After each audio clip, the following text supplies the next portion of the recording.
Masih ingat Diana Pungky?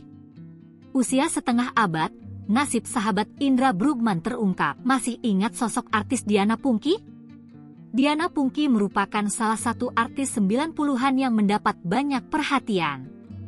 Selain karena parasnya yang cantik, aktingnya juga mumpuni. Dilansir tribundestimur.com dari Wikipedia, Diana Pungky lahir di Jakarta, 12 Maret 1974. Sebelum terjun ke bidang sinetron dan perfilman, Diana Pungky merupakan seorang model majalah, salah satunya majalah Mode. Diana juga pernah merilis sebuah lagu yang berjudul Sedih pada tahun 1993. Aktingnya begitu terkenal saat ia membintangi sinetron Jinny Oh Jinny.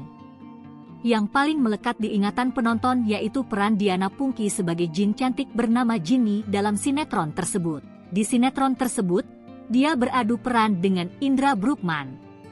Sekitar tahun 2006, Diana Pungky memutuskan untuk vakum dari dunia hiburan. Diana Pungky fokus menekuni bisnisnya. Pada 2024, Diana Pungky kembali ke dunia hiburan. Diana Pungky baru saja merayakan HUT ke-51. Diana Pungky merayakannya dengan para sahabatnya yang juga artis lawas. Di usia 51 tahun, kecantikan Diana Pungky yang begitu awet dipuji netizen.